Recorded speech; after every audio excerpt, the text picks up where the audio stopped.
Welcome to VB8 news.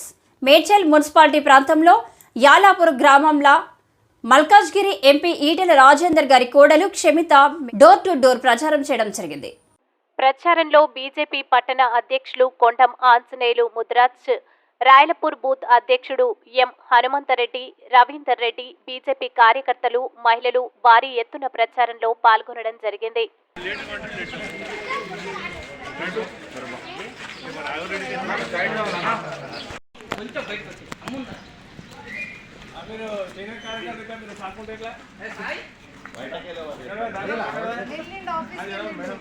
వస్తాను చెప్పి రోజు అందరు టైం చేస్తారు కానీ డాక్టర్ సార్ టైం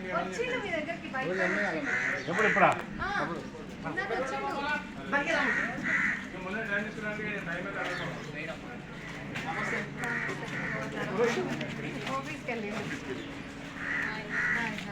మేము కార్యకర్త కూడా మేడం కట్టర్ బీజేపీ మేడం ఊరందరూ చేంజ్ అయినా కానీ వీళ్ళు అక్కడే ఇక అంతే ఇక అది బీజేపీ కూర్చొని మన ఎమ్మెల్యే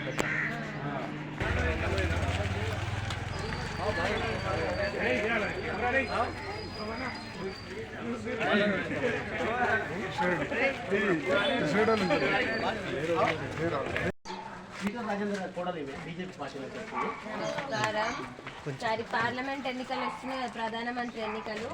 పువ్వు గుర్తు కోటేయండి ఈటెల రాజేందర్ గారికి. మోడీ గారు ఉన్నారు కదా, మోడీ గారికి వేయండి. ఇప్పుడు రేషన్ బియ్యం కూడా ఇస్తారు అమ్మా. రెండో బ్యాలెట్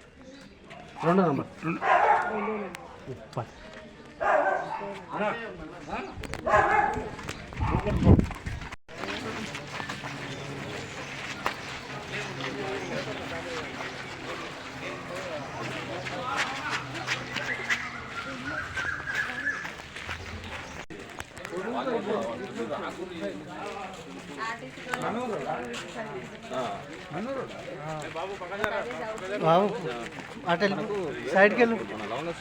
ఏ బస్ అట లాస్ట్ కొంచెం సైడ్కి ఉంది. సూర్యనగర్ హిమలత మేడం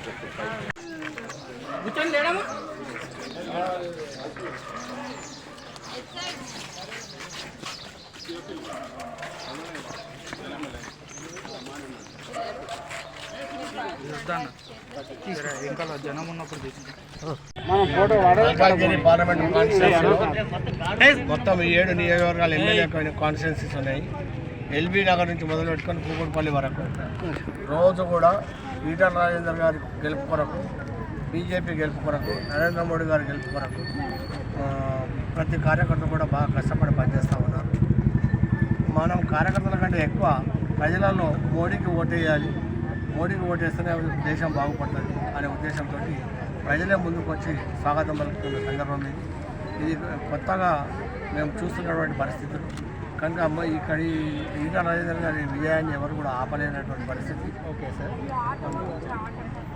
గత ప్రభుత్వము బీఆర్ఎస్ ప్రభుత్వంలో 2 సార్లు దాఫాలు మంత్రి పదవి చేశాడు. ఆర్థిక మంత్రి చేశాడు, ఆరోగ్య శాఖ మంత్రి చేశాడు. కరోనాలో చాలా ఆదుకున్నాడు. ఆ తర్వాత టీఆర్ఎస్ నుంచి బీజేపీలోకి వచ్చాడు. బీజేపీలో పాలన చేశాడు. తర్వాత గత ఎలక్షన్లో ఓడిపోయాడు హుజూరాబాద్. మళ్ళీ ఇక్కడికి పార్లమెంట్ తరఫున మల్కాజ్గిరి తరఫున ఎంపీగా బీజేపీ తరఫున వేశాడు. ప్రజల నాడు ఎలా ఉందంటే అక్కడనే అట్లా ఓడిపోయాడు. మరి ఇక్కడ గెలుస్తాడా గెలవడా? ప్రభుత్వం నుంచి నిధులే వస్తలేవు, కేంద్ర ప్రభుత్వం నుంచి. ఎవరు చూడు గాడి గుడ్డు తెచ్చిరు అన్నట్టుగా కాంగ్రెస్ వాళ్ళు ఆరోప ఇవ్వడం జరుగుతుంది. దాని మీద మీ స్పందనే? మల్కాజ్గిరి పార్లమెంట్ నియోజకవర్గము గతంలో అక్కడ కొడంగల్లో రేవంత్ రెడ్డి గారు నిలబడితే 50,000 మెజార్టీలు ఓడబట్టారు. ఆయన వచ్చి ఇక్కడ నిలబడ్డాడు. అనామకుడు, ఆయనకు ఎవరు పరిచయం లేదు, ఆయన మేము గెలిపించాం. ఇవన్నీ రేవంత్ రెడ్డి గారు. ఈ నియోజకవర్గ పరిస్థితి వేరు భిన్నంగా ఉన్నది. భారతదేశంలో ఉన్నటువంటి విభిన్న జాతుల వారు ఈ పార్లమెంట్ నియోజకవర్గంలో నివాసం ఉంటా ఉన్నారు. రాజస్థాన్ వాళ్ళు ఉన్నారు, మహారాష్ట్ర వాళ్ళు ఉన్నారు, యూపీ వాళ్ళు ఉన్నారు, బీహార్ వాళ్ళు ఉన్నారు, ఒరిస్సా వాళ్ళు ఉన్నారు, అస్సాం వాళ్ళు ఉన్నారు, అక్కడ ఆంధ్ర వాళ్ళు ఉన్నారు, తమిళనాడు వాళ్ళు ఉన్నారు, కర్ణాటక వాళ్ళు, అన్ని జాతుల వారు మా పార్లమెంట్ కాన్స్టిట్యూన్సీలో ఉన్నారు. ఉన్నారు సార్. అయితే అప్పుడు మోడీ గారు గెలిచే ముందు హామీ ఏమిచ్చిందంటే ప్రతి పేదలకు 15 లక్షల రూపాయలు బ్యాంకులో ఖాతా ఇస్తున్నారు, జీరో ఖాతాలు ఇచ్చినాడు. జన్ధన్ ఖాతాను పెట్టేసి జీరో ఖాతా మీద ప్రతి వ్యక్తికి 15 లక్షలు గరీబ్ వాళ్ళకి వేసుకొని అన్నాడు. దానివల్ల పెట్రోల్ ఖాతాలలో 5,000 జన్ధన్ ఖాతా అనేది మీకు అర్థమవుతలేదు. జన్ధన్ ఖాతా అనేది నోట్ల మార్పిడి తర్వాత 2,000 రూపాయల నోట్లు వచ్చిన తర్వాత దాన్ని కూడా తీసేసిన తర్వాత ఎవరు కానీ ట్రాన్సాక్షన్ వైట్ ట్రాన్సాక్షన్ కావాలనే ఉద్దేశంతో జన్ధన్ ఖాతాలు ఓపెన్ చేయించడం జరిగింది. రమారమిగా అబౌవ్ 60% జన్ధన్ ఖాతాలు ఓపెన్ అయినాయి. 15 లక్షలు వంచుతాననే విషయం ఏం మాట్లాడిందంటే దాని పేడర్థం తీసుకుంటారు. నల్లధనం ఎవరి దగ్గర అవుతుందో ఆ నల్లధనాన్ని ఒక దగ్గర వెలికి తీసినట్టయితే మన భారతదేశంలో ఉన్నటువంటి జన్ధన్ ఖాతాలకు ఒక్కొక్క ఖాతాకు 15 లక్షలు వేయొచ్చు.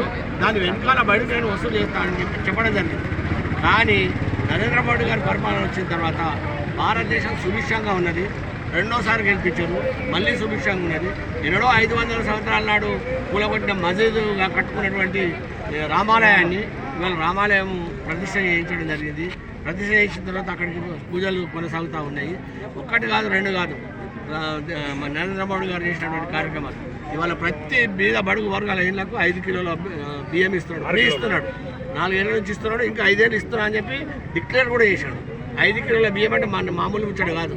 ఇవాళ ఓపెన్ మార్కెట్లో 60 రూపాయలు కిలో బియ్యం అంటే 5 కిలో అంటే 6 5 30 అంటే నెలకు 300 రూపాయలు డైరెక్ట్ ఇచ్చినట్టే లెక్క.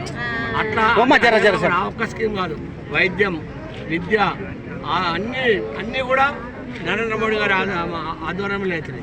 మన స్టేట్ గవర్నమెంట్లు ఏం చేసినాయంటే అబద్ధాలు చెప్పడం. మాకు మోడీ పైసలు ఇస్తలేడు, మోడీ ఏంది గీడేంది వాళ్ళు ఇష్టమైన మాట్లాడుతున్నారు, బల్బులు ఎక్కువయ్యి. అట్లా కాదు, రాష్ట్ర ప్రభుత్వానికి కేంద్ర ప్రభుత్వం ప్రతి పైసా కూడా పర్ క్యాపిటా కింద ఒక్క వ్యక్తికి 10 రూపాయల లెక్క చొప్పున గ్రామ పంచాయతీ నిధులలో కలుపుతారు. మున్సిపాలిటీ నిధులకు కూడా ఇస్తారు 50% కాంట్రిబ్యూట్ చేసి. అట్లా మొత్తం ప్రతి పైసా రోడ్లు పోసినా సెంట్రల్ గవర్నమెంట్ పైసలు, బోరీలు కట్టినా సెంట్రల్ గవర్నమెంట్ పైసలు, బీజీ దీపాలు వెలిగినా సెంట్రల్ గవర్నమెంట్ పైసలు, హైవేలు వెడల్పు చేసినా సెంట్రల్ గవర్నమెంట్ పైసలు, ఇల్లు కట్టినా సెంట్రల్ గవర్నమెంట్ పైసలు, ఇలా శ్మశాన వాటికలు కట్టినా సెంట్రల్ గవర్నమెంట్, రైతు వేదికలు కట్టినా సెంట్రల్ గవర్నమెంట్. ప్రతి పైసా కూడా సెంట్రల్ గవర్నమెంట్ నుంచి రమారమిగా 50% మనకు వస్తాయి. ఈ కాంగ్రెస్ ప్రభుత్వం కూడా 10 ఏళ్ళు పరిపాలన చేసినప్పుడు మోడీ గారు మేమే బయట అప్పులు తీసుకొచ్చి పెట్టేస్తున్నామని చెప్పేసి కాళేశ్వరం ప్రాజెక్టు కడితే, మేడిగడ్డ ప్రాజెక్టు కడితే పండు అయిపోయింది. బీఆర్ఎస్ పార్టీ, కాంగ్రెస్ కాదు, బీఆర్ఎస్ పార్టీ ఆయన కొంప ఆయన ముంచుకున్నాడు. ఆయన సొంతం నిధులు కాదు, అది బాధ్యత అప్పు చేశాడు. కాళేశ్వరం ప్రాజెక్టు మీద 1,50,000 కోట్లు అప్పు చేసి కాళేశ్వరం ప్రాజెక్టు కట్టాడు. అది పనికొచ్చే ప్రాజెక్టు కాదనడం లేదు. కానీ నువ్వు కేంద్ర ప్రభుత్వం ఇవ్వలేదు అని అంటే తప్పు. కేంద్ర ప్రభుత్వం శాంక్షన్స్ ఇచ్చింది, శాంక్షన్స్ ఇచ్చినప్పుడు అమౌంట్ కూడా ఇచ్చింది, దాంట్లో 50% ఇచ్చింది అమౌంట్. మొత్తం జాతీయ హోదా కలపాలంటే జాతీయ హోదా సిస్టమ్ ఏంది? కేంద్ర ప్రభుత్వమే డబ్బులు ఇవ్వాలి. కేంద్ర ప్రభుత్వం డబ్బులు మొత్తానికి మొత్తం ఇవ్వాలి. మొత్తం ఇవ్వకుండా మీ స్టేట్ గవర్నమెంట్ మేమే చేసుకుంటామని చెప్పి విరవి చేసుకున్నప్పుడు కేంద్ర ప్రభుత్వం ఎందుకు కలిగించుకుంటుంది? ఇలా మన తెలంగాణ ప్రాంతము పాత ఉమ్మడి ఆంధ్రప్రదేశ్లో డెవలప్ అయినటువంటి ఏరియా హైదరాబాద్ ఉమ్మడి రాష్ట్రంలో డెవలప్ అయినటువంటి దాంట్లో విడిపోయిన తర్వాత ఆంధ్రాకి ఏం లేదు. ఆంధ్రాకి ఇలా కేంద్ర హెడ్ క్వార్టర్ లేదు. వాళ్ళ రాజధాని అయినా వాళ్ళకి తెలియదు. వాళ్ళు ఆగభాగం తిరుగుతూ ఉన్నారు. మనకు రాజధాని ఉన్నది, బంగారం రాజధాని ఉన్నది, సుదీర్ఘమైనటువంటి పరిపాలన చేసినటువంటి ప్రాంతం ఇది. 75 సంవత్సరాలు పరిపాలన చేసిండు. కాంగ్రెస్ ప్రభుత్వం చేసింది, తెలుగుదేశం ప్రభుత్వం చేసింది, దాని తర్వాత బీఆర్ఎస్ ప్రభుత్వం చేసినావు. బీఆర్ఎస్ ప్రభుత్వంలో నువ్వు మంచి చేయలేవు అని మేము అంటలేము. చెడు ఎక్కువైంది, మంచితో చెడు ఎక్కువైంది. మామ మాట్లాడన్నా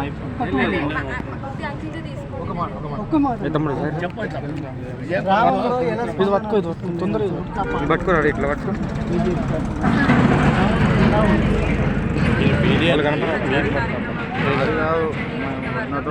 గ్రామంలో డోర్ టు డోర్ ప్రచారం చేయడం జరిగింది.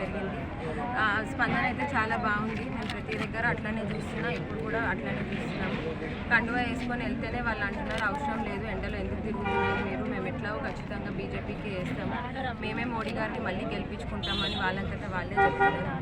వాళ్ళే అంటున్నారు మేమే మోడీ గారిని 3వ ప్రధానమంత్రి చూడాలి అని అనుకుంటున్నాము. అట్లానే ఈటెల రాజేందర్ గారి దగ్గర ఉన్న వ్యక్తి మా పక్కనే ఉంటారు. మాకు తెలుసు ఆయన హుజరాబాద్ని ఎంత అభివృద్ధి చేసిండు.